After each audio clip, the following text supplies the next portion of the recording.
20,000 people die of cancer every day. This translates to 8 million deaths every year, 500,000 of which are Americans. At the beginning of the last century, 1 person out of 20 would get cancer. In the 1940s, it was 1 out of every 16 people. In the 1970s, 1 person out of 10. Today, 1 person out of 3 gets cancer in the course of their life. Over 1 million Americans are diagnosed with a new cancer every year. All these people suddenly plunge into a dark tunnel that will dramatically change their life for many years to come. Faced with an apparently endless chain of medical tests, examinations, second opinions, medications, new tests, surgical operations, support therapies, and follow-up checks, they find themselves at the complete mercy of the disease. While in that tunnel, each patient feeds an immense medical apparatus that employs hundreds of thousands of people and generates millions and millions of dollars for the medical and pharmaceutical industries. From research laboratories to medical schools, from prevention clinics to worldwide drug sales. Today, the cancer medical apparatus is so large and expensive that it needs its patients in order to survive, just as much as the patients need the apparatus. Cancer is a big business, one of the biggest businesses. The typical cancer patient spends at least $50,000 to treat his or her disease. With 1 million new American cancer patients every year, that translates to $50 billion annually spent on cancer treatment in the United States. But to modern oncology, cancer still remains a mystery. What a century ago were just wooden contraptions, able to lift only a few feet off the ground, today have become sophisticated jets, capable of reaching incredible heights at 3 times the speed of sound. What a century ago was the creaking sound of the telegraph over some rustling wires, today has become a global network of fiber optics, where millions of people exchange information in all possible directions. What a century ago was still a relatively unknown planet, today has been lit by day and night, and it has been explored to the extent that we can visit it in every longitude and latitude from the comfort of our home. The only thing that has not changed in the last 100 years is the apparent incapacity of medical science to understand and conquer a disease like cancer. Why? The official theory maintains that cancer is a problem that originates in the human cell. Cancer is a group of over 100 diseases characterized by abnormal, uncontrolled cell growth. Cancer is a sometimes fatal disease caused by the abnormal growth and division of cells. While normal cells have well-defined walls and nuclei, the uncontrolled growth in cancer cells causes the creation of abnormal, unstructured masses of tissue, known as neoplasms or tumors. Most cancer-related deaths are due to metastasis, malignant cells that penetrate into the circulatory system and establish colonies in other parts of the body. How and where the migrating cells stop is different for different cancer types. Once the tumor cells are no longer moving, they can begin the process of forming a new tumor by leaving the blood vessel and beginning to reproduce in the new location. If the new environment is suitable, the newly arrived cell will begin to grow and a new tumor will develop. This official theory, also called molecular theory, is basically the same that was formulated more than 50 years ago. Cancer begins as a departure from normal cell growth that is harmful and unceasing. If the abnormal cells grow slowly in a limited area, they are called benign tumors. If the cells are spread to other parts of the body, they constitute a malignant tumor, one that is cancerous. Cells of malignant growths break off and travel through the bloodstream to other parts of the body. There, they may start new cancerous growths. In the last 50 years, the search for the cause of cancer within the human cell has been pushed beyond the limits of anyone's imagination. Today, the most advanced laboratories are working directly on the human genome in order to identify the genes that seem to be responsible, according to some scientists, for the different kinds of cancer. This opens the door to a dreamlike scenario for the pharmaceutical industry. A world where each patient would need its own personal cure, tailored to its own personal needs. 1 million new patients every year, 1 million new cures for each and every one of them. What we want to do is we want to match the disease with the cure or palliative treatment, whatever it is, by using the genomic tools. And that's really what the whole cancer world is now going to be about for a very long time. The question of whether we're going to break the cure barrier is not a question about if, it's a question about when. In the meantime, however, no one has been able to prove that the official theory is the correct one, and that the origin of cancer is in fact of genetic nature. Major advances are being made in the detection, prevention, and treatment of cancer. But the mechanisms that trigger malignant cell growth are still not completely understood. In the meantime, statistics seem only to get worse. We've lost the war on cancer. Since the 1950s, the outlook for most cancer patients has remained the same, a 1 in 3 chance of living for 5 years after diagnosis using conventional therapies, surgery, radiation, chemotherapy, drugs.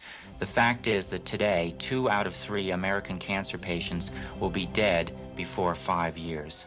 Despite such dismal results, official oncology continues to impose on patients the only 3 therapies that have ever been authorized in the last 100 years: surgery, chemotherapy, and radiotherapy. And 2 of the 3 are actually carcinogenic.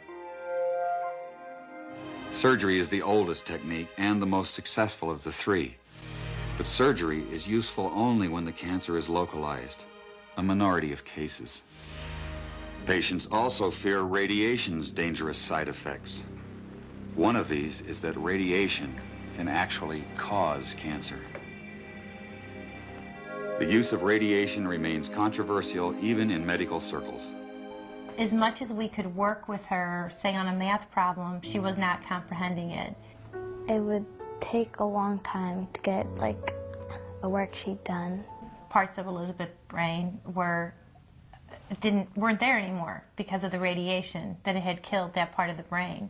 So the part of the brain that was responsible for memory was gone. Chemotherapy is designed to kill cancer cells throughout the body. It is highly toxic, however, and it also kills healthy cells. Today, chemotherapy is often given in combination with surgery and radiation. Your typical chemotherapy agent will certainly cause tiredness. There is a risk of sickness, but there are very good anti-sickness drugs these days that can control that.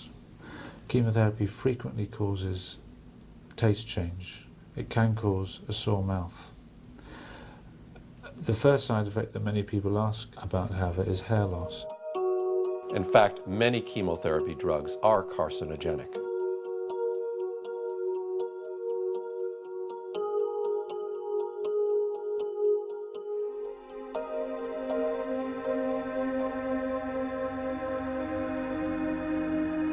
Their toxicity is so high that all personnel handling them must observe very strict safety rules.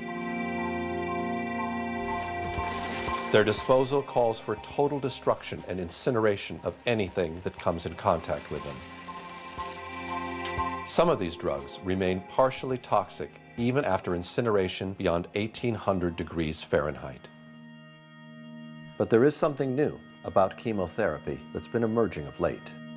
Many women who undergo chemotherapy for breast cancer describe unsettling changes to their memory and concentration.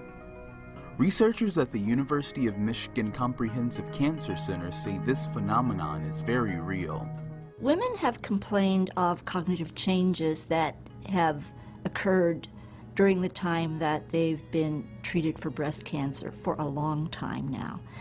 And the term chemobrain has been coined, and this is used to describe loss of concentration, difficulty remembering things, having difficulty thinking clearly, and not being able to function effectively in normal activities that the person was able to do perfectly well before they had treatment. Simple little things.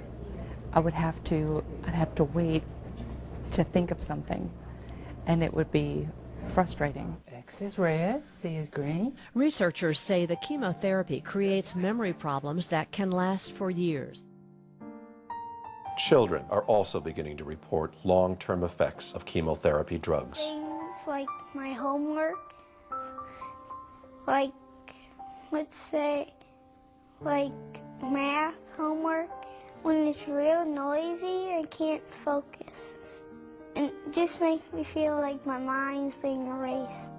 But is there any benefit in chemotherapy? John Cairns of Harvard University published a study in Scientific American.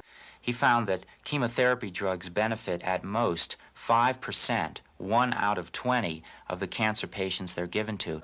If conventional therapy has such limited results, why isn't the medical profession willing to investigate alternative approaches?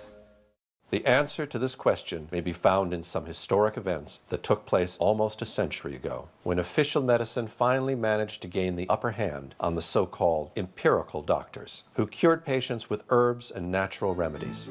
In the 1800s, society sanctioned both approaches to healing. Patients had a choice of using either doctors, called allopaths, or natural healers, called empirics or homeopaths. The two groups waged a bitter philosophical debate.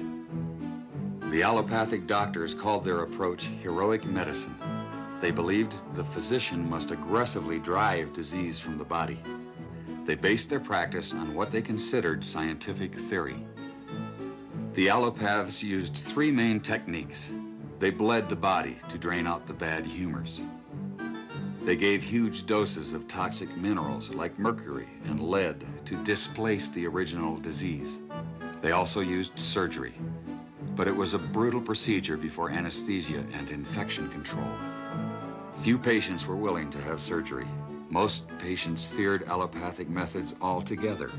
Satirists of the day remarked that with allopathic treatment, the patient died of the cure. Competing with the doctors were the empiric healers. Contrary to the doctors, they believed in stimulating the body's own defenses to heal itself. Instead of poisonous minerals, they used vegetable products and non-toxic substances in small quantities. They especially favored herbs learned from Native American and old European traditions. The empirics said they based their remedies not on theory, but on observation and experience. Satirists of the day added that with empiric treatment, the patient died of the disease, not the cure. And the balance of medical power remained equal until the turn of the century. Then, new medical treatments emerged that were potentially very profitable. The AMA joined with strong financial forces to transform medicine into an industry. The fortunes of Carnegie, Morgan, and Rockefeller financed surgery, radiation, and synthetic drugs. They were to become the economic foundations of the new medical economy. The takeover of the medical industry was accomplished by the takeover of the medical schools. Well, the people that we're talking about, Rockefeller and Carnegie in particular, came to the picture and said, we will put up money. They offered tremendous amounts of money to the schools that would agree to cooperate with them. The donors said to the schools, we're giving you all this money. Now, would it be too much to ask if we could put some of our people on your board of directors to see that our money is being spent wisely? Almost overnight, all of the major universities received large grants from these sources and also accepted 1, 2, or 3 of these people that I mentioned on their board of directors, and the schools literally were taken over by the financial interests that put up the money. Now, what happened as a result of that is that the schools did receive an infusion of money. They were able to build new buildings. They were able to add expensive equipment to their laboratories. They were able to hire top-notch teachers. But at the same time as doing that, they skewed the whole thing in the direction of pharmaceutical drugs. That was the efficiency in philanthropy. The doctors from that point forward in history would be taught pharmaceutical drugs.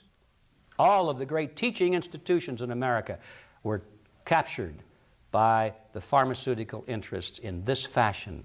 And it's amazing how little money it really took to do it. Surgery became viable with anesthesia and infection control, and doctors advocated expensive radical operations. These in turn produced the need for a large, lucrative hospital system. Radium fever swept medicine. The price of radium rose 1,000% almost overnight. Another costly technological industry entered the hospital system. A drug industry grew out of the booming patent medicine business. The doctors changed educational standards and licensing regulations to exclude the empirics. Soon, only AMA-approved doctors could legally practice medicine. In a brief 20 years, the AMA came to dominate medical practice. Organized Medicine launched a media campaign to associate the empirics with quacks. The code word for competition was quackery. So now the average doctor goes through school, he gets a great education, he has to be really smart to get through it, he learns all about drugs, he doesn't know too much about basic nutrition. I found that the average wife of these physicians knows more about nutrition than he does, but they sure know their drugs. And if you go to your typical doctor today, I don't care what it is, chances are you're going to walk out of there with a prescription. Why? Because that's what he has been trained to do. The companies that make up the pharmaceutical industry are among the largest corporations in the world. Together, these businesses have come to be known as Big Pharma. In 2004, their combined global sales were over $500 billion, with Pfizer and Johnson & Johnson leading the pack. In the U.S., the core of Big Pharma's immense profits is from sales of prescription medication. And since these drugs can only be prescribed by medical professionals, most of the industry's promotional and marketing activities are directed at doctors, pharmacists, and other healthcare providers. This starts out at the first day of medical school, and in many medical schools, even the incoming students that, are 2 years away from seeing a patient will start to get gifts from the pharmaceutical industry. And as these students get farther along in their medical education, the interactions and the gifts escalate to free lunches, to dinners. Champagne, brunches, happy hours, New York jet tickets. No matter where you spend the money, you make money. And my boss always told me, don't worry about it. There'll always be more funding. Spend what you can. In fact, if I give you $100,000 to spend, Gene, I want you to spend $200,000. Before 1980, most clinical research was funded by the National Institutes of Health. During the 90s, most of that research got pulled out of universities and was brought to for-profit research organizations. The problem is that gave virtual complete control over the research to the drug companies. They could design the studies. They have control of data so that many of the authors of the most important articles published in our best journals aren't even allowed to see their own data. They don't get free access to their own data. And they have control over publication. To sum it all up, the pharmaceutical industry first gained control of the teaching system. Then it gave the AMA the power to exclude all other doctors from practicing. Then it took over the entire drug testing process, while heavily influencing the medical publications that reviewed those drugs. And finally, Big Pharma extended its control over the federal entity that is supposed to verify those drugs' safety and efficacy. At the opposite end are the sick citizens, and in the middle are the doctors who must cure them based on information they can only get from the pharmaceutical industry, which can no longer be verified. Chemotherapy drugs are, in fact, among the most expensive of all. A 1-month supply of erlotinib, a chemotherapy drug produced by Roche, cost $2,300. The same supply of sorafenib, Bayer's chemotherapy drug, costs $5,500. The monthly supply of sunitinib, a chemotherapy drug produced by Pfizer, cost almost $7,000. The drug industry is the most successful global industry in the world. What they don't want you to do is get better, because if you get better, their market's gone.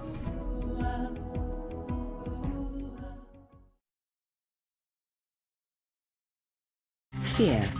Its darkness causes humanity to make awful choices. With dreadful power, fear can rule our lives and paralyze lofty hopes and dreams in an instant. A global affliction, and deployed all too often by those intent on inflicting control over the masses. Fear preys on the most vulnerable among us. Fear sells, and nowhere is fear peddled more shamelessly than in the fields of medicine and human nutrition. Fear anesthetizes us. It coerces us, making us believe that we can do little on our own to prevent or treat disease, and forces whole nations to kneel at the altars of the drug industry. And of course, the fearmongers are also preying on fear of disease. And the solution that the fearmongers give us are drugs. As if by design, health choices are limited, information is scarce, lives are ruined, and the truth be damned. The fear machine is well oiled by petrochemical dollars and a near worldwide monopoly in healthcare. It works overtime to prevent the truth about dietary supplements from getting out to the public. Anything that comes from nature cannot be patented. They're not interested in that. So, we translate that into the real world of FDA approval. Surely these drug companies aren't going to spend $20 million or more testing any substance from nature because it can't be patented. That, and of course the FDA says it's illegal to use unless it's been tested for efficacy and safety. Now you see the catch-22 you're in there. Nothing from nature, regardless of how effective it might be, will ever be proven safe or effective according to the FDA. It'll never be, because nobody's going to spend the money to go through the test. So therefore, everything from nature will always be condemned by the FDA as unproven, an unproven cancer cure. In a small town in northern Ontario, the year 1922, Green Case first learned of a cancer remedy which she termed ESIAC. Unbeknownst to history, this fragile Canadian nurse has heroically managed to cure thousands of people from cancer with a simple concoction of herbs. While nursing an old patient, Renee noticed that she had a scar on her breast. The patient said it was left over from a cancer she had cured over 30 years before, using a mixture of herbs suggested by the medicine man from the local Ojibwe tribe.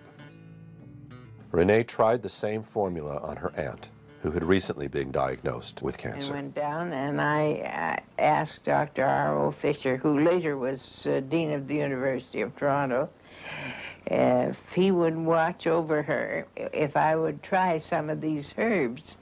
And he said he would. And it took quite a while, but she got better. And she lived for 21 years. After that successful experience, Renee quit the hospital and began curing people with a mixture of herbs that would become known as ESIAC, which is her last name, spelled backwards. Soon, the voice spread, and the number of patients healed from cancer started to multiply. In about 1943, I was diagnosed in Toronto General Hospital as having a growth in the bowel which was inoperable. And that was in January, and my husband was told that when the snow was gone, I would probably be gone with it. So through friends, I was directed to Miss Case, and I came to her and had treatments from her for practically 3 years, and felt I was cured, and I've had no return of it since. Dr. R.O. Bastida of Bracebridge sent me a patient, cancer of the bowel, Bert Rosen, and I cured him. So Dr. Bastida went before the town council and mayor and persuaded them to give me a building that they had taken for taxes as a clinic, that I had made a great discovery and that I should be supported in my own hometown. So they set up the clinic where I treated for 8.5 years. In a few months, the clinic was fervent with activity, with patients flocking in from all different places. Her clinic would be full every time we were there. And there were people came in ambulances who were not able to come in for a treatment. She would have to go out and administer the medicine out in the ambulance. Then as the time went on, we watched these people be able to walk in. And finally, they were driving their own car to get SCI. I treated from 300 to 600 patients a week. And the only way they would allow me to do this was free of charge. And I had to have a doctor's diagnosis for every case I treated. So we brought the diagnosis to Nurse Case, and I took treatment from her every week for about a year. And I have no cancer today. It was one Dr. Leonardo from Buffalo who had immediately recognized the potential of Renee's cancer cure to warn her of what was waiting ahead. Dr. Leonardo, he was a cancer surgeon, and he said, "You think you have a cure for cancer?" I said, "I'm way beyond thinking I know." Then I had 5 other doctors in examining patients, and he asked if he could go in with them and examine patients, and I told him he could. So then he told me, he said, "You have it, but the medical profession will never let you do this to us." After a while, a mysterious group of entrepreneurs showed up, offering Renee $1 million for the secret formula. But she flatly refused, as they would not guarantee that her cure would be made available for free to anyone who ever needed it. Green case was called before the legislature in 1938 to determine Esiac's legal status. I was trying to legalize my treatment, and the patients went out and got this petition signed, 55,000 names on it.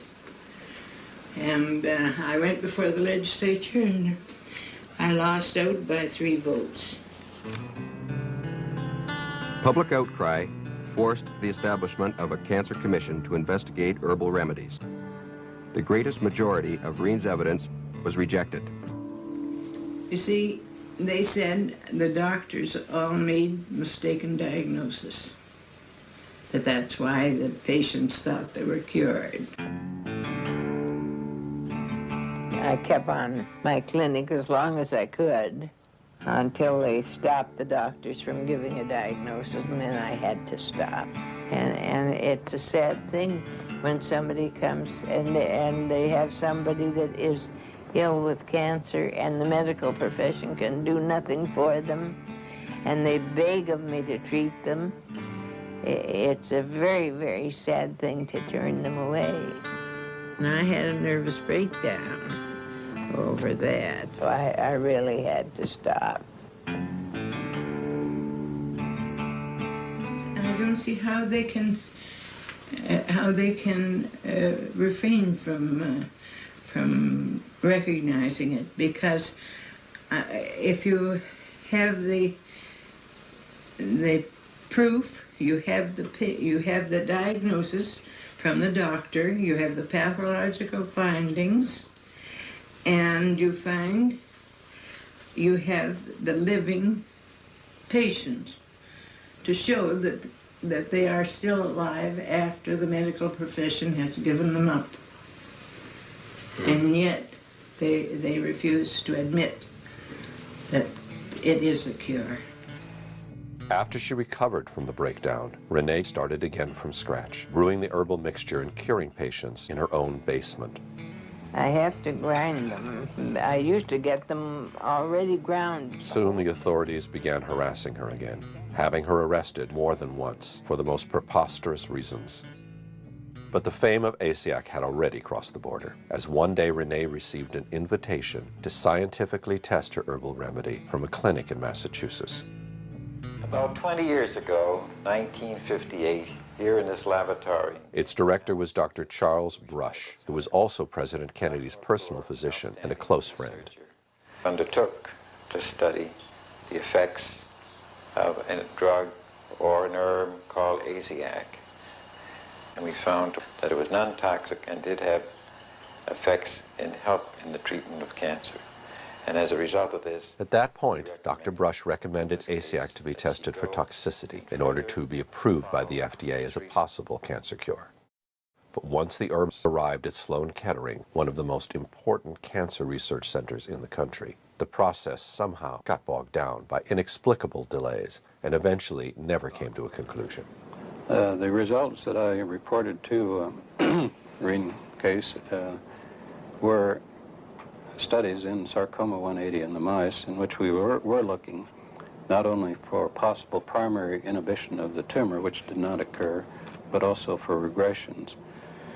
And there was a very small percentage in a small group of regressions, but we never had the opportunity to confirm this and to see whether we could obtain better results. Nevertheless, Asiac was not approved by the FDA, exactly as predicted by Dr. Leonardo 30 years before. Further attempts to legalize the cure were made by different groups of patients who went as far as suing the medical authorities for denying them a possible cure for cancer. Permit them to have Asiac. They're asking to be given the right to use Asiac since orthodox medicine no longer has any answers for them. You can't burn a cancer out of a body with radiation. You can't poison it out of the body without poisoning the body as well. And I feel that nature holds the answer, the only answer for cancer patients. And as such, we should have it. Our constitutional rights at the moment are being denied to us. And it shouldn't even come down to a court hearing. It should be a matter of fact that we have what we want for our body. I have cancer from head to toe in the bone. You're going to try and tell me that if I think there's something that's going to give me a little bit of life, that I'm not going to try it? But the response from the medical authorities has always been the same, even at the cost of looking foolish for the ridiculous excuses they often had to concoct to resist its approval. If we release Laetrile and Asiac and Crobizin and so on, I can give you a very long list. You'll have a very wide choice. Then when there is something effective, how will you know which to choose from? In fact, someone thought better to prevent Asiac from being used in the future by doctors who may eventually respond to a higher calling of their conscience. As it's well known in the state of California, the state legislature actually made it a felony for a doctor to use any than the accepted methods of treatment for cancer, and they named them in the legislation: surgery, chemotherapy, radiation, and cobalt. And when doctors are hemmed in like this and their very livelihood is threatened, they're not going to be anxious to step out of line. Exhausted and frustrated by the endless fight, Renee simply returned home and went on treating patients on a personal basis until the day she died in 1978. 1 year before that, many of her cured patients convened on her 90th birthday to thank her for what she had done for them. Ex-patients and supporters arrived in Bracebridge, Ontario. They came to help Reen celebrate her 90th birthday. They have experienced the benefits of Asiac. Many of the people here feel they owe their life to Reen.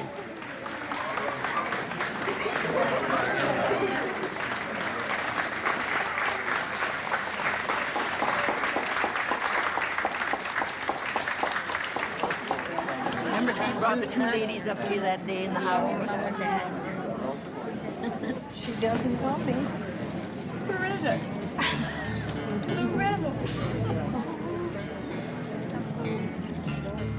I have given my life for it.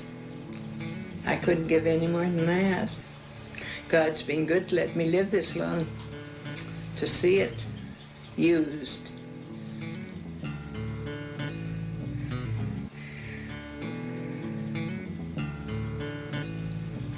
and used by people.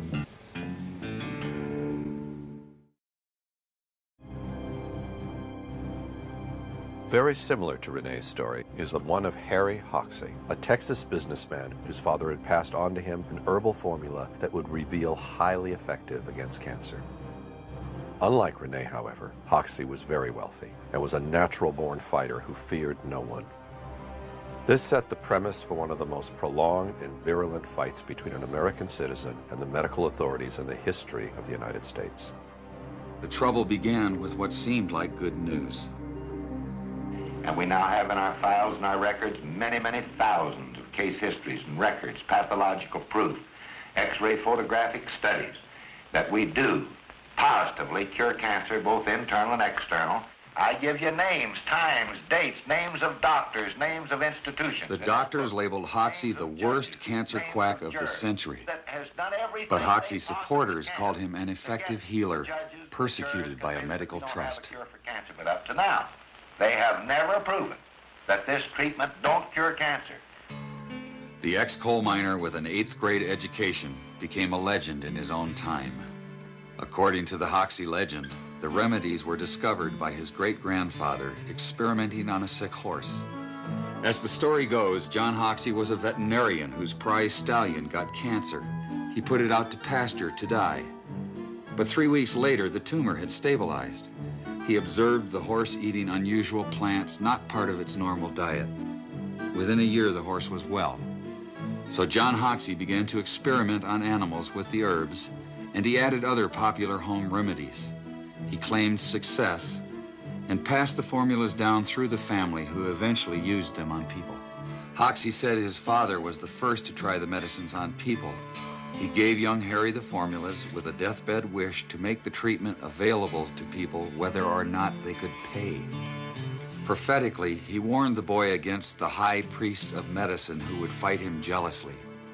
It didn't take long. Hoxsey started his first clinic in Illinois in 1924, and he immediately incurred the wrath of organized medicine. He was arrested more times than any other man in medical history.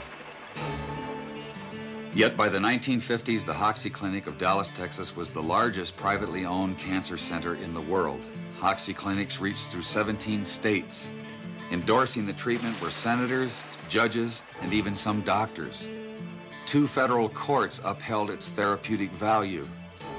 If the treatment was worthless, how did it gain so much support? To claim a cure for cancer is to invite evaluation. While the medical profession turned its back on Hoxsey, numerous individuals did make personal investigations. These experiences repeatedly turned skeptics into believers. Among them was Esquire magazine writer James Wakefield Burke, who in 1939 began covering the Hoxsey story. My boss, Arnold Gingrich, one day said, "Why don't you go down to Texas and let's expose this fellow. He's getting too big." And the American Medical Association liked to put him out of business and said, "You go down and get acquainted with him," and says, "We'll do a couple of pieces on him and put an end to this." So it was an assignment. I came to Texas. I expected to stay about a day, get my information, and leave. I became fascinated. I stayed for 6 weeks.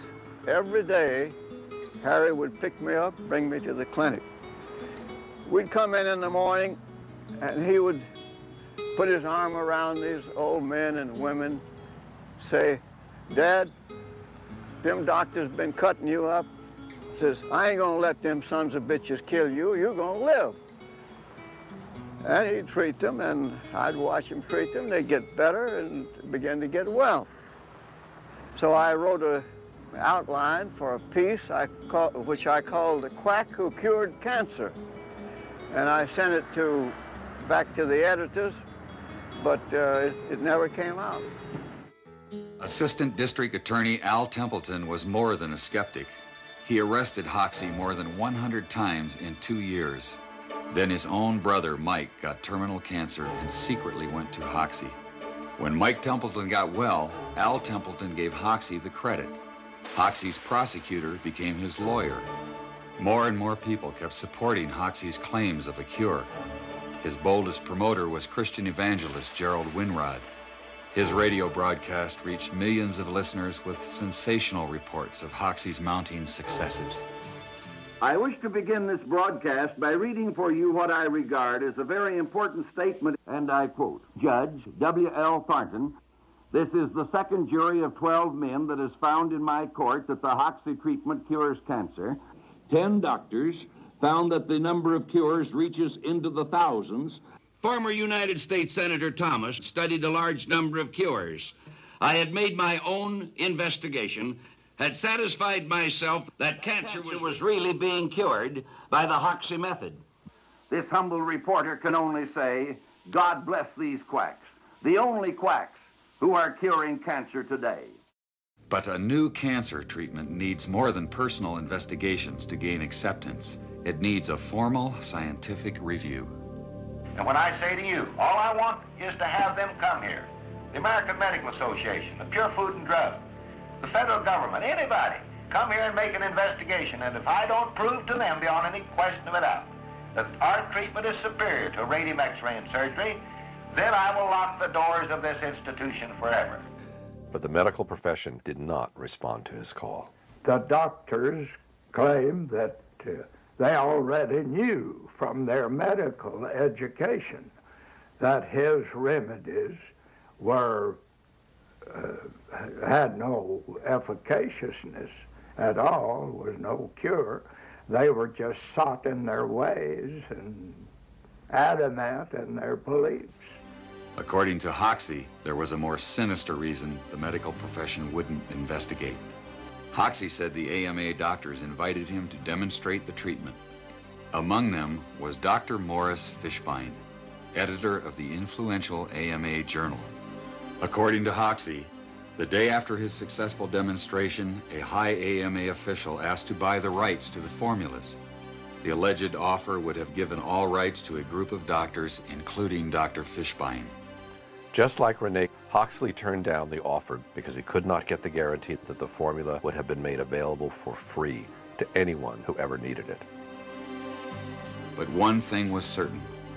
Hoxie had made a very powerful enemy. By crossing swords with Dr. Fishbein, he alienated the most influential figure in medicine. Dr. Fishbein held a unique position. As journal editor, he controlled the main income-producing organ of the AMA and thus the organization. He also published the accepted standards of medical practice. After the Chicago incident, Dr. Fishbein blackballed Hoxie by branding him a quack in the journal. It commented that Hoxie's most enthusiastic supporter was the local undertaker. The AMA attack was relentless. Dr. Fishbein and Hoxie would battle each other for 25 years to come in a drama of national dimensions. But rather than settling the dispute through scientific means, they played it out in the media. At the association's headquarters in Chicago, vigilant against quackery is Dr. Morris Fishbein. There is no serum, drug, or combination of drugs that we know that will definitely cure cancer. When Hoxie approached the National Cancer Institute for an investigation, the agency refused. The NCI said his medical records were incomplete.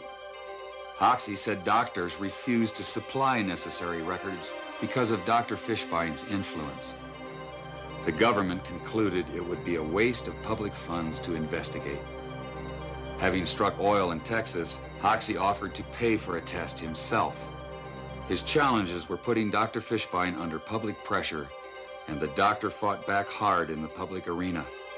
But when he wrote blood money for the Hearst Sunday papers, he went too far. Hoxie sued Dr. Fishbein and the Hearst newspaper empire for libel and slander. He didn't seem to stand a chance. The nation's most notorious quack faced a who's who of American medicine. Surprisingly, Harry Hoxie became the first man ever to win a judgment against Dr. Fishbein and the AMA. Dr. Fishbein had to resign from his post at the AMA. But the Hoxie-Fishbein trials held an even more shocking revelation. Dr. Fishbein admitted in court that Hoxie's supposedly brutal pastes actually did cure external cancers. The most dangerous external cancer is melanoma. It can spread rapidly through the body. Doctors advise extremely radical surgery. Even so, melanoma is often fatal. We have more positive, proven cases of melanoma in our records and our files and the patients to talk to that have been cured in this institution than any institution in the world, and that's a broad statement, but we have the facts to back it up. Hoxsey went as far as producing his own movie to make his voice heard from the medical profession. It would be an innovation to men of the medical profession if, instead of devoting so much time and money to court trials, sniping tactics, and smear campaigns, they would come to the clinic, do some investigating, check into our methods, speak to some of our patients. Then they would understand why our treatment has been as effective and, in most cases, far more successful than anything they've had to offer as a solution to the cancer problems. But instead of accepting the invitation, the medical establishment escalated the war. Mildred Nelson has directed Hoxsey's clinics from the beginning. But he was never investigated except in a criminal type of a way to see what he might be doing wrong. The Food and Drug have always been famous for harassing the Hoxsey patients. Go to people's houses, take their medicine when it was delivered to them, talk to them, tell them they were doing wrong. But when the government couldn't stop Hoxsey in court, the FDA decided to take unprecedented action. Sufferers from cancer, their families, physicians, and all concerned with the care of cancer patients are hereby advised and warned that the so-called Hoxsey treatment for internal cancer has been found on the basis of evidence presented by the FDA to be a worthless treatment.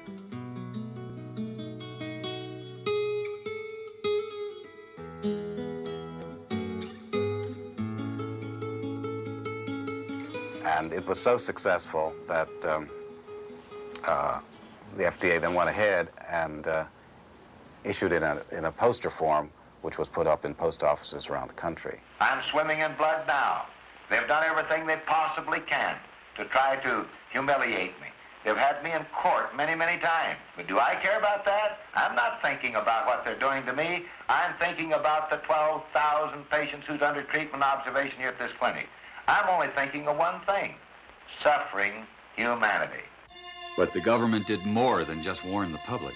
Although federal prosecutors couldn't prove the treatment was worthless, they did outlaw it on technicalities like false labeling in interstate commerce. At one time, we had 17 clinics open across the country.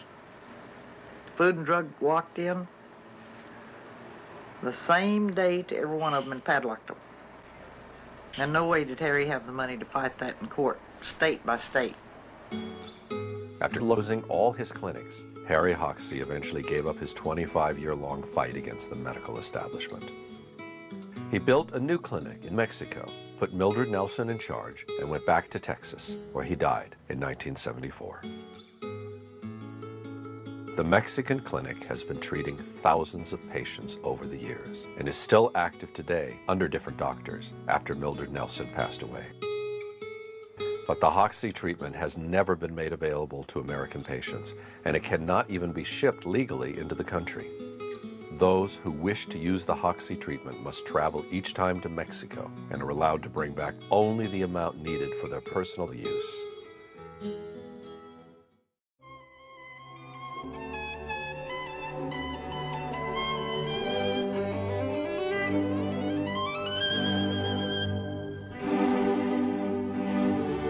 All the diets, the health food principles, and the nutritional concepts that we share today have a single father, Maximilian Gerson. Dr. Gerson was the first to ever suggest that good health depends primarily on a healthy nutrition. Born in Germany in 1881, Max Gerson was inspired by the figure of Ignaz Semmelweis, the Hungarian doctor who discovered that in order to avoid infections in pregnant women, physicians simply needed to wash their hands in a chlorine solution. Prior to receiving his doctorate as a medical student, Max Gerson suffered from severe and repeated migraine headaches, leaving him essentially unable to function for days. After 2 years of experimenting, Dr. Gerson was able to eliminate his migraines completely by eating only certain raw fruits and vegetables. By 1918, word was spreading about the Gerson migraine diet. But on one occasion, a patient returned with an observation. Not only had the migraine been relieved, but his skin tuberculosis also disappeared. The astounding news spread like wildfire.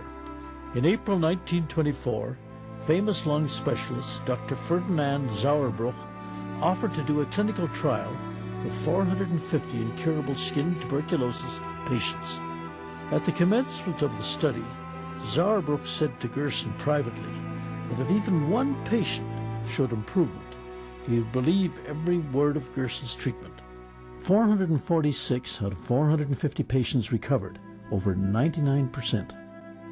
Dr. Gerson and his wife Gretchen had 3 daughters, Joanna, Gertrude, and the youngest, Charlotte. Of all the children, Charlotte took a special interest in her father's work. By the late 1920s, Dr. Gerson's fame had spread throughout Europe, especially after he cured Dr. Albert Schweitzer's wife, Helena, of pulmonary tuberculosis and Schweitzer's daughter's skin disease. When Dr. Schweitzer was 75 years old, he came to Dr. Gerson with diabetes and was also cured. The Gerson therapy aims to achieve a complete detoxification of the body through a series of intestinal washes based on organic coffee and a strict diet of raw vegetables and fruits grown in an optimal terrain. Meat is absolutely to be avoided, as explained by Charlotte, Dr. Gerson's 82-year-old daughter. Because meat in the body, in the digestive process, causes acidity, phosphoric acid. And in this kind of acidity, the body isn't able to function. The body has to maintain homeostasis. It has to maintain a very exact level of alkalinity versus acidity. Once detoxified, the human body confirms being a wonderful machine, capable of healing itself from any given disease. Between 1933 and World War II, Gerson and his family fled Nazi persecution, eventually settling in New York. Dr. Gerson's 7 siblings died in the Holocaust. Throughout the 40s, Dr. Gerson's success at his New York clinic stunned the medical community, but also evoked the dark forces within it. Dr. Gerson was curing patients with cancer, and as a consequence, he testified before the United States Senate on July the 1st, 2nd, and 3rd in 1946, along with 5 of his recovered cancer patients and the medical records of 5 more. So stunning was this testimony that on the evening of July the 3rd, 1946, renowned ABC News correspondent Raymond Graham Swing declared on his radio broadcast to the entire United States that for the first time in history, there had been discovered a cure for cancer.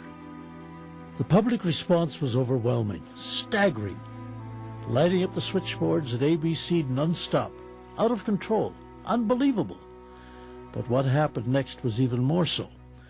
2 weeks later, Raymond Graham Swing was fired from his position at ABC that he had held for over 30 years, and the Pepper-Neely Anti-Cancer Bill of 1946, document number 8947, now gathers dust in the archives of the United States Printing Office.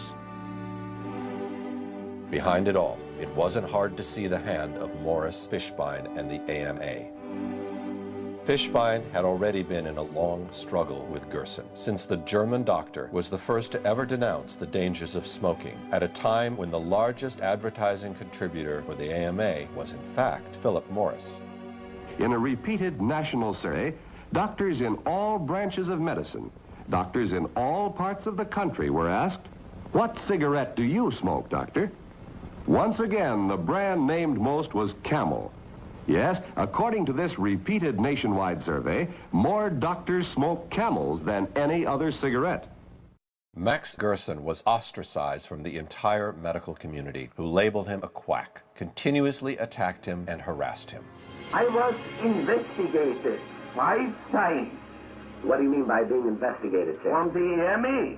They investigated you? Yes, 5 times. Every time they come, I show them, here the patient you sent home to die, cured. Other patient, you sent home to die, cured. Next patient, you sent home to die cured. What are you going to do? You don't look like the type of man that's going to give up at this point. No. How could I give up, Seth, when I see these wonderful results? That's impossible. First, I write the cancer book. And in that cancer book, I will bring in as many cases as possible sent home to die. So that every physician here in the country can read it. And I will have it translated in many languages. It took Gerson 10 years to write the book, which presented 50 fully documented terminal cases he had cured with his therapy. Yet Gerson found no major publisher willing to release the book in the United States. At that point, he was totally and forever banned from publication in the United States. Why was the American Medical Association so opposed to the Gerson therapy? I think all the medical associations were opposed to the Gerson therapy. Here comes a new approach, a nutritional approach, an effective approach. The medical pharmaceutical industry, if it even wants a cure for cancer, since there's so much profit in this disease, certainly does not want the cure to be a nutritional one. Dr. Gerson spent the rest of his life secluded in his New York apartment, where he kept curing patients with the same therapy that in the meantime was being forbidden all over the United States. This is where Dr. Gerson was up until the day of his death, where he had a clinic, where he saw patients, where patients recovered from cancer, where he documented so many recoveries, yet those recoveries are not available to the public. Those published articles have been published in Europe, but have not been allowed to be published in American journals. Why? The reason for that is the fact that it's not a patented medicine, and it's not an expensive medicine. I mean, this is the crux of the matter. This is a natural therapy that allows people to take control of their own health and not require drug intervention. If the Gerson therapy were permitted inside the United States, and I believe that it should be, we would see a dramatic decrease in deaths from cancer. I would estimate the fatality rate would go down by at least 50%, very possibly more so. Exactly like Mildred Nelson, Charlotte Gerson had to go all the way to Mexico to open a clinic to cure people after her father's death. Over the years, the Gerson Clinic has seen a continuous flow of patients from all over the world. The medical records from over 1,500 patients are available to anybody who wishes to examine them. Further, any physician is heartily invited to come to the Mexican hospital and visit and see a patient there, or visit with the patients, and with their permission, then they would have access to their medical records. But the medical establishment kept ignoring the call, while officially continuing to deny the validity of the Gerson therapy. Dr. Dean Adele, whose popular radio and television programs... A fixture in American television, Dr. Adele has been representing the voice of official medicine on national television for many years. I don't think the Gerson therapy has ever cured a terminally ill patient. People get very confused by this. If you think of basically what's in Gerson therapy, you really wouldn't expect it to cure cancer. But people, sometimes cancer cures itself. There is a rate of cancer that goes away by itself. Some people didn't really have cancer. It was a misdiagnosis. In 1986, I was diagnosed with pancreas cancer, which has spread to my liver, gallbladder, and spleen. The doctors told me I had 3 months to live, to go home, get my finances in order, and prepare to die. My husband just wouldn't accept it. I was only 46 at the time, far too young, so we came home, did therapy for 2 years. After 3 months, my doctors here wondered why I was still living. They asked me if I would have a CAT scan, which I did.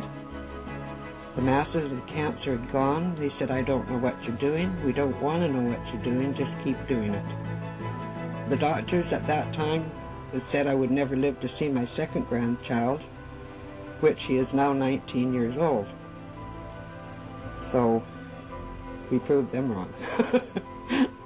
After the therapy, we went back to Utah to a specialist on blood, and she said my blood was so clean and clear that she couldn't tell I'd ever had cancer, and she said I was the first patient that ever happened to. Yes, and after I had gone back to the oncologist after I had done the Gerson therapy for a couple months, at that time when they had found that I was cured of cancer from the CT scan that they had done on my abdomen, he couldn't believe it. He thought it was a miracle. For the 10 years following being on the Gerson therapy, which took a year and a half, I started going back to the Mayo Clinic and seeing Dr. Scott, who was an oncologist there, just for checkups to be sure I was clear. And he said everything was like an 18-year-old again. My blood profile was perfect, and he couldn't believe how I looked and how much energy I had, and he asked me what I'd done, and I went over the Gerson therapy with him. Dr. Scott said, "That's great," but he said that we can't sell that. Dr. Wallace Sampson is the editor of the Scientific Review on Alternative Medicine and Aberrant Medical Practices, which claims to present an objective viewpoint. Has Gerson therapy ever cured a cancer patient? Well, of course not. They won't even release their records. So, what would it take for you to be convinced that this therapy is has credibility? Well, first of all, they have to show some reason why it should work. We know how cancers behave, and we know the kinds of things that cause cancer. So they have to come up with some kind of a believable theory of why their diet should work. But second of all, they'd have to convince us that everything we know about it in the past 50 years is wrong, and they're right. Now, how are they going to come up with material like that? That's impossible. They don't have it. Dr. Gerson documented so many recoveries, yet those recoveries are not available to the public. Those published articles have been published in Europe, but have not been allowed to be published in American journals. Dr. Stephen Barrett can be considered today's equivalent of Morris Fishbein. Steady at the helm of his publication, Quackwatch, Dr. Barrett denounces every form of therapy that the official medicine considers to be a fraud or a fake. Take the Gerson therapy, for example. Gerson was a physician who claimed that he could cure cancer with diet and a number of other methods. There's absolutely no scientific evidence that he's cured anyone. I was investigated 5 times on the MA. Every time they come, I show them, here the patient you sent home to die, cured. Other patient, you sent home to die, cured. Next patient, you sent home to die, cured. The Gerson therapy was known some 75 years ago. If doctors know there's a cure and send patients home to die, that is an atrocity worse than the Holocaust. Dr. Gerd Hammer is the founder of the so-called New German Medicine. Dr. Hammer believes that each cancer is the consequence of a deep psychological trauma that was not completely resolved by the individual, manifesting in a specific kind of tumor for each kind of trauma. Despite the large popular movement in his favor, despite the support of many other doctors from all over the world, and despite the scientific evidence presented by Dr. Hammer, the medical institutions have never undertaken a serious evaluation of his work and have proceeded to revoke his license instead. Since then, European authorities have been continuously harassing Dr. Hammer until one day he was arrested in Spain simply for having advised other citizens on the curative method they should follow. Dr. Hammer ended up spending 19 months in a French prison. Today, Dr. Hammer is a free citizen again, but he cannot practice medicine, nor can he promote in any way his theory, which appears to have the potential of helping thousands of people all over the world. In the 1970s, Dr. Ernst T. Krebs perfected the so-called trophoblastic theory of cancer that had been originally proposed by Dr. John Beard 1 century ago. The same theory had been developed and publicized by the father, Dr. Ernst Krebs. According to Krebs, vitamin B17, which is found in the seeds of apricots and other similar fruits, is an effective cure against many kinds of cancers, and especially breast, lung, colon, and prostate cancers. Vitamin B17, also known as Laetrile, has been one of the most popular remedies against cancer since the 1950s, and in the last decade has collected the support of many scientists and oncologists from all over the world. In Italy, Dr. Guidetti from the Turin University undertook a scientific study on Laetrile that showed very promising results. Dr. Dean Burke, head of the cytochemistry section of the National Cancer Institute, has reported that in a series of tests on animal tissue, the B17 had no effect on normal cells, but released so much cyanide and benzaldehyde when it came in contact with cancer cells that not one of them could survive. He said, "When we add Laetrile to a cancer culture under the microscope, we can see the cancer cells dying off like flies." Also, Sloan Kettering, the New York-based Cancer Research Institute, seems to have known about the therapeutic qualities of Laetrile for a long time.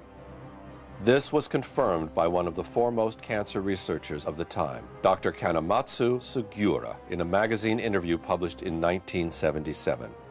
As the news began to spread, Sloan Kettering pressured Sugiura to refute his statements, but he refused to do so, forcing Sloan Kettering to officially deny the anti-cancer qualities of Laetrile. Sloan Kettering was later accused of falsifying the research on which they based their negative statement on Laetrile. This was not the only case in the major war waged by the medical industry in the 1970s against Laetrile. Dr. John Richardson, MD, who's now deceased, had a cancer clinic, a very thriving cancer clinic up in the San Francisco area in the 70s when he met Dr. Ernst T. Krebs, Jr., had many conferences with him, became familiar with the theory, the science behind it, and began to cautiously use it in his practice. He was losing most of his patients that he was treating with cancer. He went from that to a high success rate almost overnight by using this substance. And so he became very enthusiastic about it. The word got around. His patients were very happy, of course, and they told their friends. It wasn't very long before people were coming from all over the United States, and in some cases even from Europe, to be treated at the Richardson Clinic. Then he got into trouble with the medical authorities. The hospital administration contacted him and said, "You have to stop using this material because it is not approved by the FDA." And he said, "Yeah, I know it's not approved, but it works." They said, "We don't care whether it works or not. It is not an approved substance and you're in violation of the law."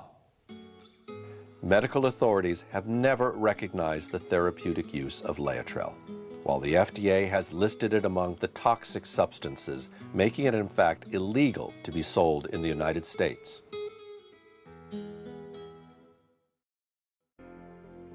In 1992, Dr. William Lane published a book called Sharks Don't Get Cancer, in which he maintained that shark cartilage has the capacity of inhibiting the growth of tumors. In order to grow beyond a certain size, every tumor needs to build its own capillary system. The creation of new blood vessels is called angiogenesis. Shark cartilage has a specific anti-angiogenic characteristic in that it envelops the growing tumor and literally suffocates it by not allowing the new capillary system to grow. The anti-angiogenic characteristic of shark cartilage is well known to official medicine, and it's confirmed by a number of different scientific studies. But shark cartilage, for some reason, is not suggested as a cure for cancer, while the pharmaceutical companies are competing in secret to produce a similar compound in the lab, or to extract from the cartilage a specific compound that can be patented and exploited commercially. What they are interested in finding something, perhaps within something in nature, if they can find some subcomponent that they can extract and then make it a man-made chemical that works the same way, then they can patent that, then they're interested, but not if it comes from nature. Another well-known remedy against cancer, particularly popular in Europe, is mistletoe, a semi-parasitic plant found on oaks and other similar trees. Mistletoe is used to produce different medicines, like Iscador, whose effectiveness against cancer has been known for many years. I think it deserves some merit because it's nothing new. It's not a fad. It's been around a long time. It's been used for over 70, 80 years. Austrian scientist and philosopher Rudolf Steiner, the founder of anthropological medicine, suggested the use of mistletoe against cancer almost 100 years ago. This plant has been considered sacred since the times of the Celts, who worshipped it and used it as a universal ailment. In a cancer patient, mistletoe causes an immediate increase in the macrophages, which is normally followed by a regression of the disease. We do know that it has immune stimulatory properties, like if you measure cytokines, you can see them actually go up with using mistletoe. There's components in mistletoe that are actually cytotoxic, meaning it actually can kill cancer cells or it can put them to sleep.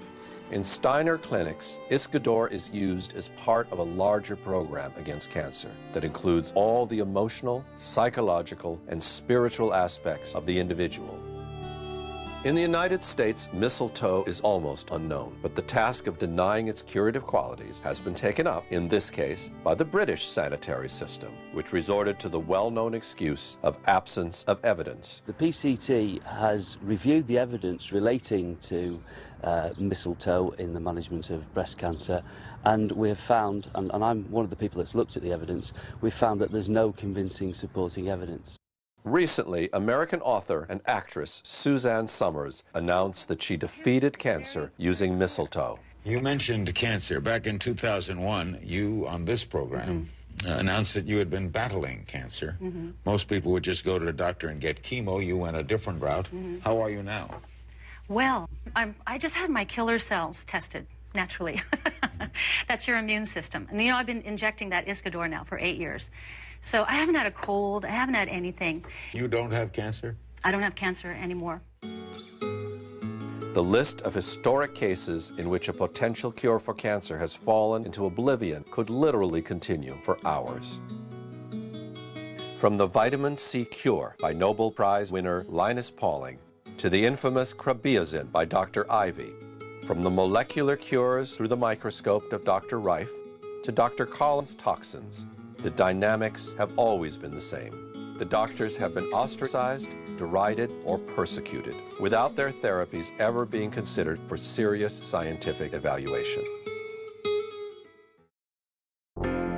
The last person to propose a natural cure against cancer is Tullio Simoncini, an Italian oncologist who finds himself in the middle of a storm after having declared that the origin of cancer is not genetic, but it is due to the aggression of a fungus called Candida albicans.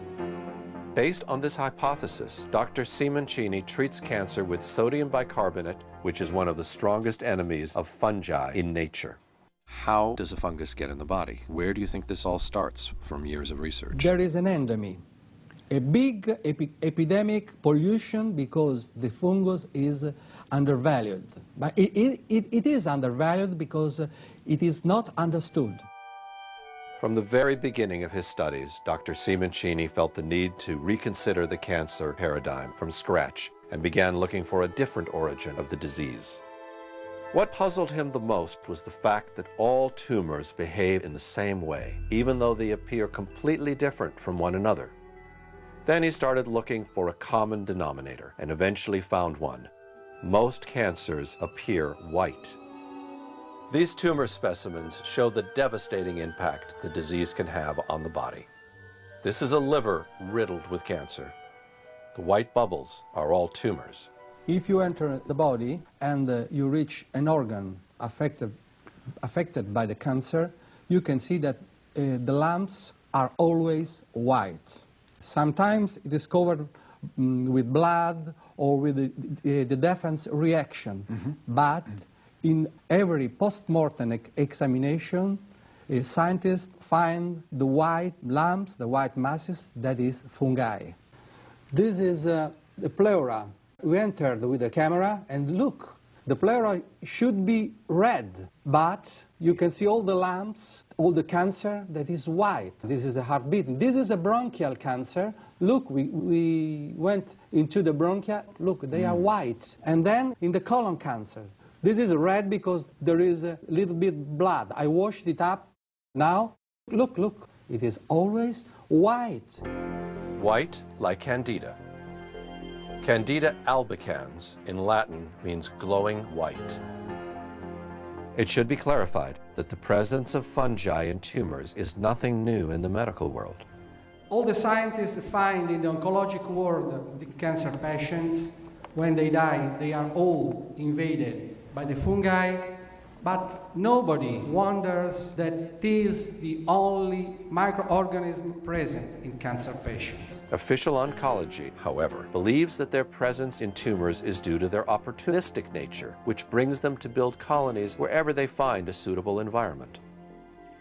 This belief, though, seems contradicted by a careful observation of the animal world. Spores from a parasitic fungus called Cordyceps have infiltrated this ant's body and mind.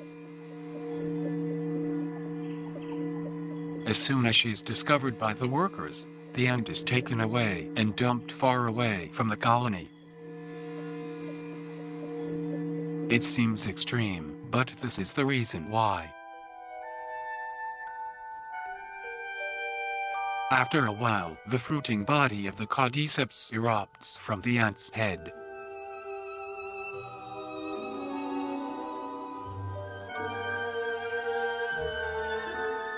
It can take 3 weeks to grow, and when finished, the deadly spores will burst from its tip.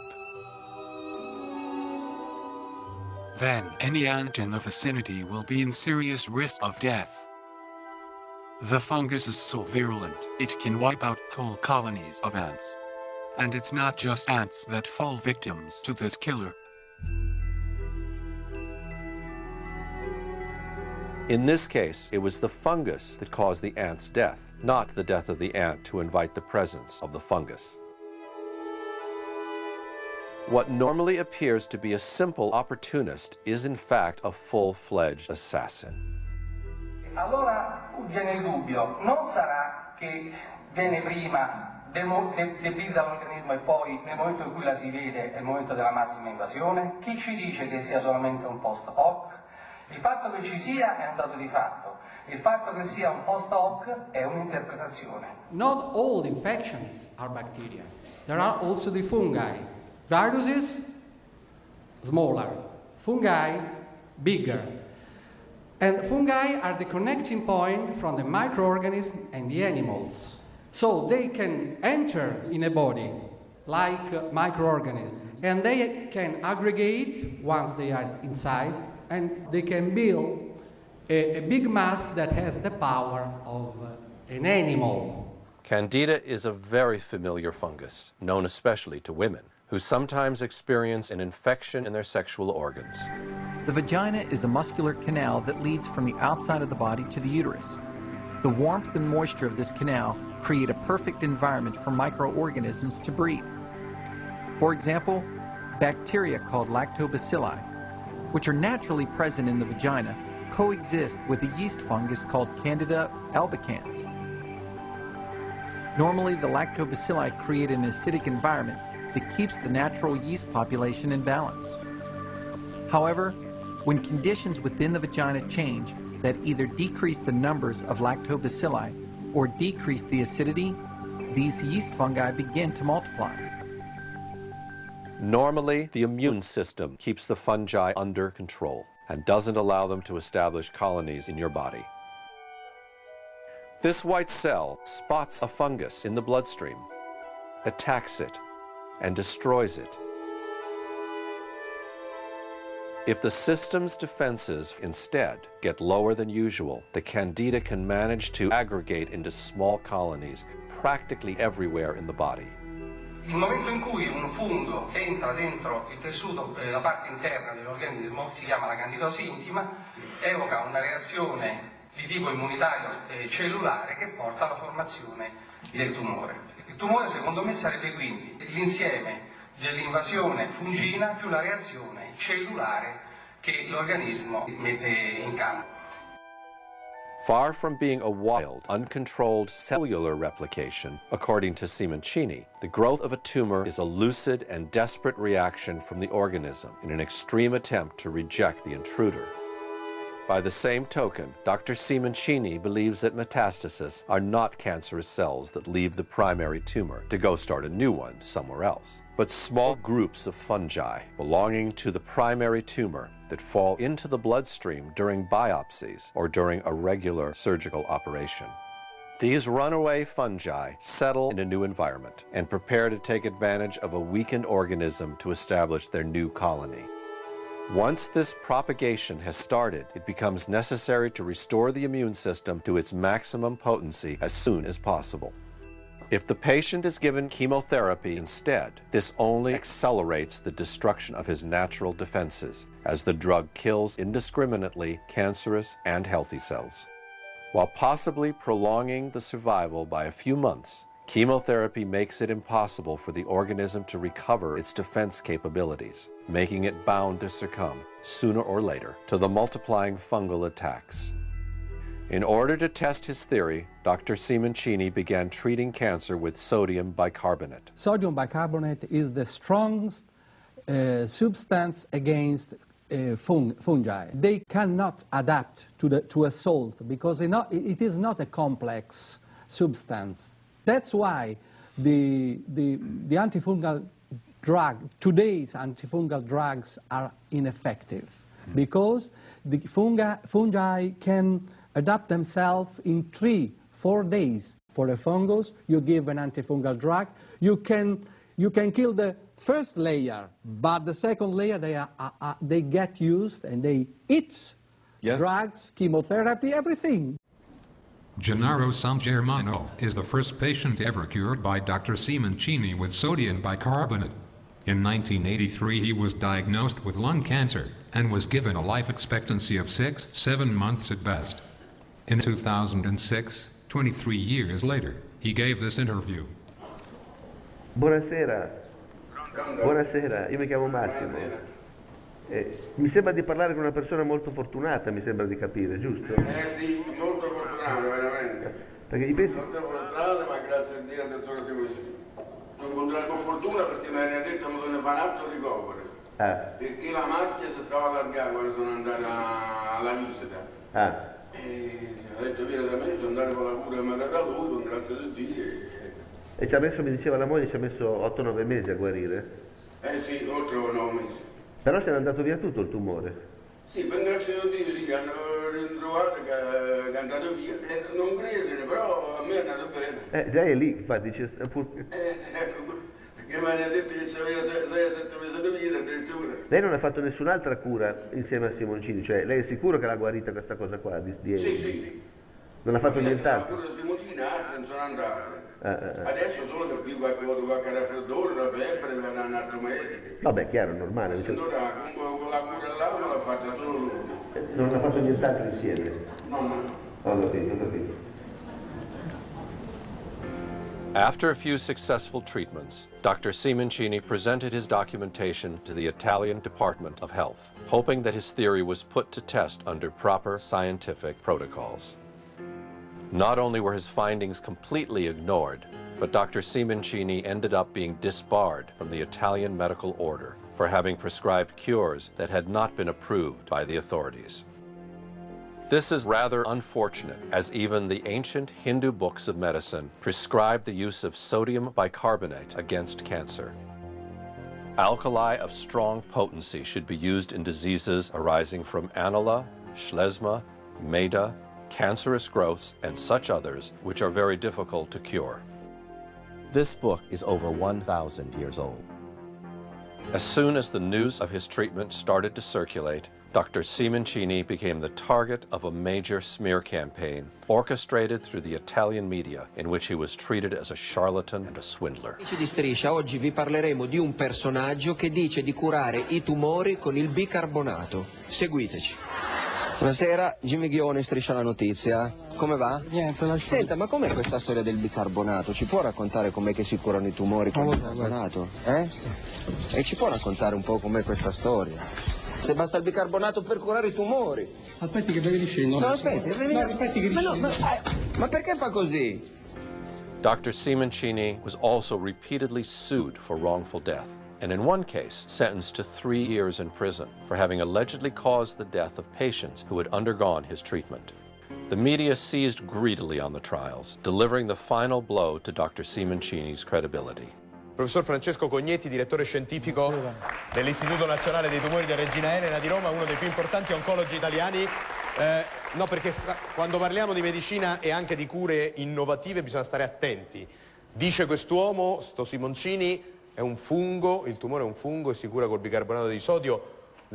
L'impressione immediata di un grande medico. Beh, una tesi bizzarra, voler essere ottimisti, e direi che è pazzesco, non c'è nessuna dimostrazione che ci siano rapporti tra infezioni fungine e neoplasie, né tantomeno che i funghi siano l'unica causa di cancro, come sostenuto dal dottor Simoncini. Possiamo dire con assoluta certezza che il bicarbonato di sodio al tumore purtroppo non gli fa nulla, se no sarebbe stato molto semplice. Assolutamente affrontarlo. nulla, ma può essere, devo dire, anche pericoloso, perché se somministrato a dosi importanti può determinare squilibri metabolici importantissimi che possono compromettere la funzione renale, la funzione respiratoria, la funzione cardiaca, cerebrale, e quindi è un farmaco che, se somministrato a dosi importanti, può determinare anche la morte. The paradox is that Tullio Simoncini is not an alternative doctor, nor is he against the system at all, but he is possibly the most allopathic and orthodox of them all.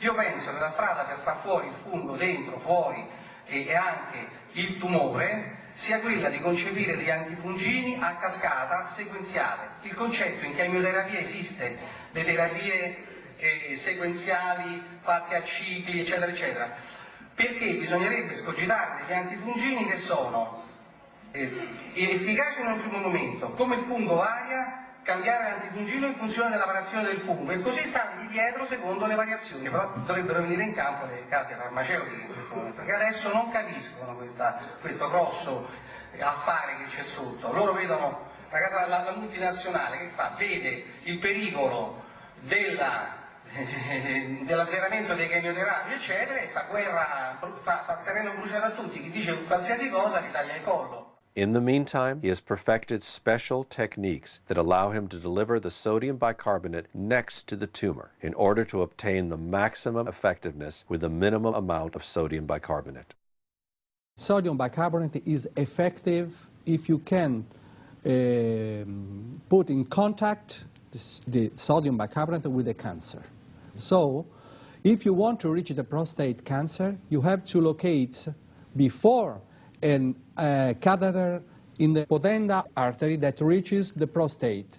Then you can administer through a port cat connected to the catheter the sodium bicarbonate directly to the prostate and kill fungi, because the concentration of the salt is very high because you used the artery that is directly feeding the organ. Instead, for the cavities, pleura, peritoneum, you have to locate a transperitoneal or a pleural catheter. Although considered only anecdotal material and not scientific evidence, there are now dozens of fully documented testimonies which appear on Dr. Simoncini's website that seem to support the validity of his innovative approach to cancer. This therapy you're talking about, sodium bicarbonate delivered directly into the tumor site, I wonder where the harm is. Seems like a very harmless therapy. It isn't a potent, dangerous medicine. No, it's not dangerous, because there is a remote possibility of infection, but there is the life on the other hand. And then there are some type of cancer. Breast cancer doesn't need of the catheter. Bladder cancer, brain cancer, breast and bladder cancer with the sodium bicarbonate can heal in 99% without surgery, without chemotherapy, without radiotherapy, and let the organs there. Dr. Simoncini believes that also skin cancers are caused by a fungus and treats them with regular iodine tincture. In some cases, patients have reported even the nastiest melanomas to fall off within weeks, like simple scabs. And the cancer is gone? Totally gone. For the first time, I feel like I got my life back again. Not every cancer, however, can be treated with the same effectiveness. Bone cancers, for example, receive hardly any blood at all and are very difficult to reach with the proper amount of sodium bicarbonate. Different techniques, in some cases, can be applied. The last testimony is from someone who found himself on both sides of the fence at the same time. A doctor who got cancer. Io mi chiamo Carmelo Lombardo. Di mestiere? Mestiere faccio il medico. After the removal of a primary tumor in the bowel, Dr. Lombardo learned he had some metastasis in his liver. Just before undergoing the liver surgery, he learned that he had also developed a metastasis in each of his lungs. Ormai avevo detto, vabbè, quando sono stato operato dai miei cari non l'ho detto, però pensavo di avere se no 1 anno e mezzo, 2 anni, forse. After returning home, Dr. Lombardo found out about Dr. Simoncini's therapy and chose to use the ports that had been prepared for the chemo to introduce the bicarbonate solution instead. Quindi lei aveva il port per la chemio e invece l'ha usato per infilare il bicarbonato? Sì, il bicarbonato, sì. Il port dove ce l'aveva esattamente? Il port ce l'ho all'altezza della seconda costola, precisamente hanno incanalato la carotide interna e raggiunge la cava superiore. After a few cycles of sodium bicarbonate, a CAT scan revealed both tumors had disappeared from his lungs. Con esame fatto con mezzo di contrasto e senza contrasto non si apprezzano lesioni né di tipo primitivo né di tipo secondario. Lei ha un messaggio da dare ai suoi colleghi medici? Di qualcosa? Ai colleghi medici sicuramente, io dico una frase che dico sempre: la verità a volte è davanti alla punta del nostro naso, ma è talmente vicina che non riusciamo a metterla a fuoco, quindi a vederla. Quindi cerchiamo, e poi un'altra cosa, la verità non esiste una verità. La verità non è qualcosa che tu puoi pensare di possedere. La verità è ricerca. La verità la trovi soltanto se ampli i tuoi orizzonti, se allarghi il tuo modo di vedere.